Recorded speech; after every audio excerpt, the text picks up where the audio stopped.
Oi, eu sou amada pelo Senhor e nós vamos fazer a leitura do livro de Gênesis, lendo a Bíblia física. Então vamos lá começar a leitura? Bom, no último vídeo e primeiro vídeo desse canal, a gente iniciou conhecendo as primeiras páginas da Bíblia física. Antes da gente ler o primeiro capítulo de Gênesis, tem um textinho que chama A Leitura da Bíblia. Então eu vou ler esse texto, A Leitura da Bíblia, antes da gente ler o primeiro capítulo de Gênesis. A Bíblia é um conjunto de livros que revelam a vida de Deus presente na história dos homens. Na Bíblia encontramos a palavra de Deus. A Bíblia é a história de Deus na história dos homens. A história de Deus na história dos homens. A fé, com efeito, esclarece todas as coisas com luz nova, manifesta o plano divino sobre a vocação integral do homem e, por isso, orienta a mente para soluções plenamente humanas. Então, esse é o texto, a leitura da Bíblia, que vem antes do capítulo 1 de Gênesis, nessa edição da Bíblia. Então, vamos lá. Antes da introdução ao Antigo Testamento, que tem aqui nessa edição da Bíblia, tem uma citação de uma pessoa chamada Tagore, que eu não sei quem é, depois eu vou pesquisar no Google. Aqui é o estrado para os teus pés, que repousam aqui, onde vivem os mais pobres, mais humildes e perdidos. Quando tento inclinar-me diante de ti, a minha reverência não consegue alcançar a profundidade onde os teus pés repousam, entre os mais pobres, mais humildes e perdidos. O orgulho nunca pode se aproximar desse lugar, onde caminhas com as roupas do miserável, entre os mais pobres, mais humildes e perdidos. O meu coração jamais pode encontrar o caminho onde fazes companhia ao que não tem companheiro, entre os mais pobres, mais humildes e perdidos. Ok, eu não entendi muito bem, mas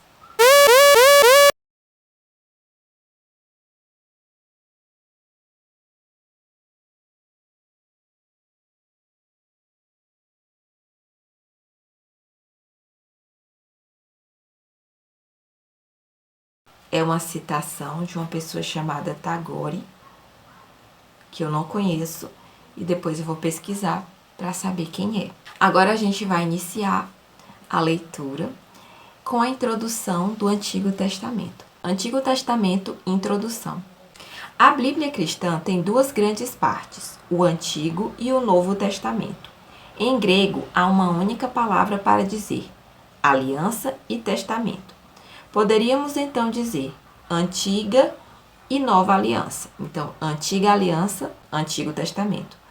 Nova aliança, Novo Testamento. O Antigo Testamento é uma coleção de 46 livros onde encontramos a história de Israel, o povo que Deus escolheu para com ele fazer uma aliança.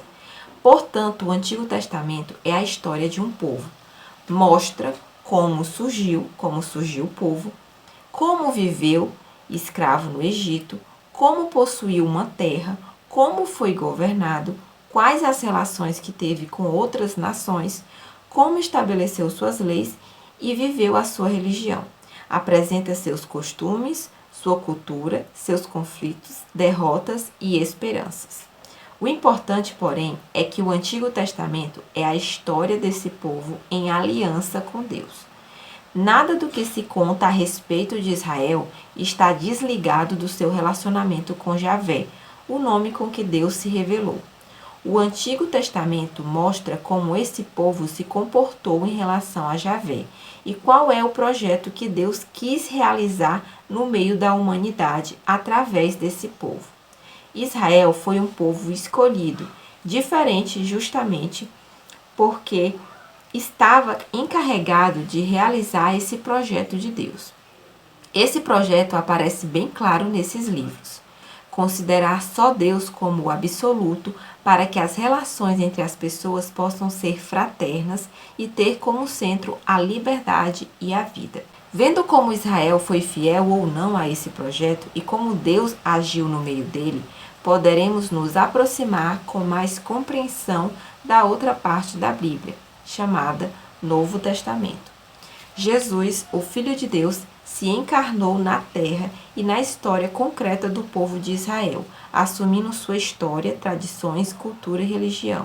Fez do Antigo Testamento a inspiração e a norma de sua palavra e atividade, realizar o projeto do Pai. Bem cedo, a comunidade cristã percebeu que Jesus havia realizado todas as promessas, trazendo o reino de Deus para a história.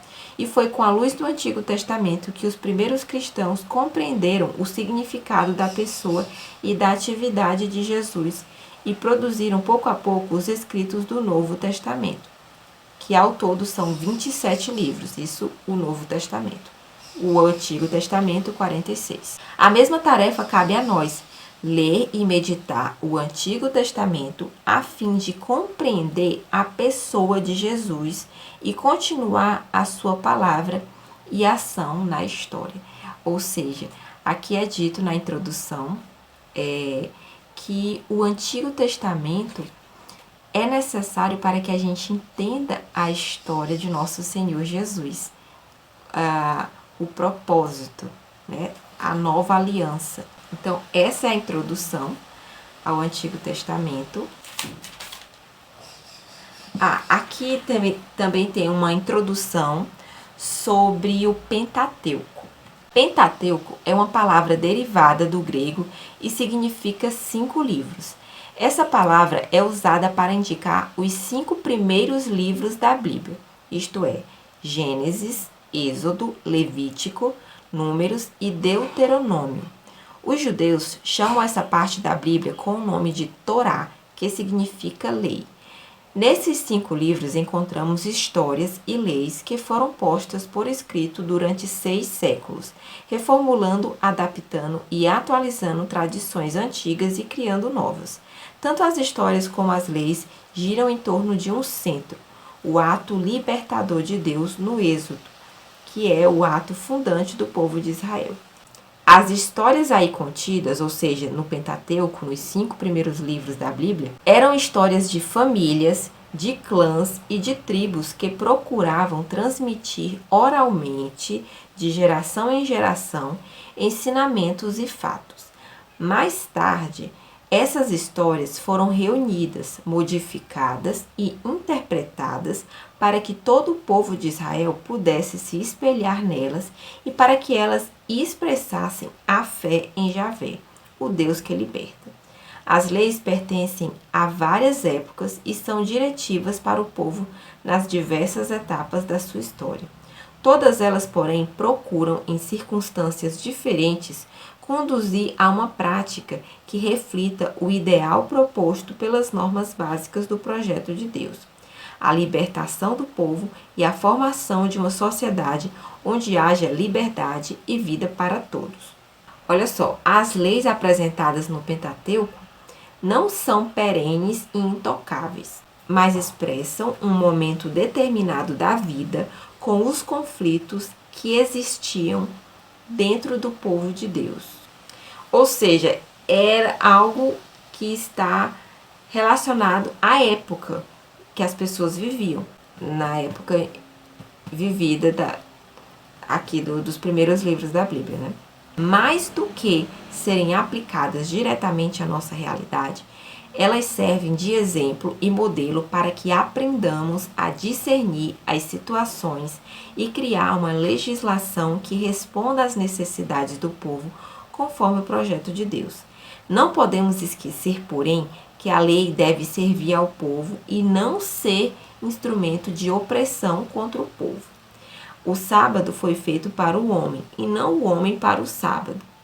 Jesus, que veio trazer a libertação e a vida em plenitude, não aboliu, mas mostrou o verdadeiro espírito dessas leis. Mateus. Ele próprio apresentou um resumo de toda a lei. Tudo o que vocês desejam que os outros façam a vocês, façam vocês também a eles, pois nisso consistem a lei e os profetas. Mateus novamente. Ou seja, né, aqui está explicando a respeito dos 5 primeiros livros da Bíblia, e aqui fala em relação às leis que são apresentadas nesses 5 primeiros livros. Eu acredito que essa introdução é para que a gente entenda que essas leis foram criadas para o povo de Deus da época, e que o que a gente pode aprender lendo o Pentateuco, mais do que é falado, mais do que serem aplicadas diretamente à nossa realidade, ou seja, ter as leis daquela época aplicadas à nossa realidade, mais do que isso, é para que elas sirvam de exemplo e modelo para que a gente aprenda a entender as situações e criar uma legislação que responda às necessidades do povo conforme o projeto de Deus. Ou seja, a gente aprender com a leitura do Pentateuco em benefício do projeto de Deus. Então, a gente lê um texto sobre a leitura da Bíblia, lemos a introdução do Antigo Testamento, a introdução do Pentateuco, e antes de iniciar o primeiro capítulo de Gênesis, tem também uma introdução ao livro de Gênesis. Eu acho bem interessante que há todas essas introduções explicativas antes do início da palavra, né, do primeiro capítulo do primeiro livro da Bíblia, porque esclarece muitas coisas que pode ser dúvida para quem vai iniciar a Bíblia, principalmente para quem nunca leu. Então, eu gostei bastante dessas introduções porque elas são bem esclarecedoras. Gostei bastante que a introdução ao Antigo Testamento deixa claro que o Antigo Testamento é necessário para que a gente medite e entenda a pessoa de Nosso Senhor Jesus, que vai surgir ali na Nova Aliança, né, no Novo Testamento. Então, tem a introdução aqui, a Gênesis, só depois tem o livro de Gênesis. Então, é o seguinte, esse vídeo ainda não é a leitura, achei que fosse, porque eu achei que já seria o primeiro capítulo, mas não. Então, esse vídeo foi meio que uma explicação sobre a leitura que faremos da Bíblia. Ainda não é o início da leitura de Gênesis. Falta ler a introdução ao livro de Gênesis e assim iniciarmos a leitura da Bíblia de fato.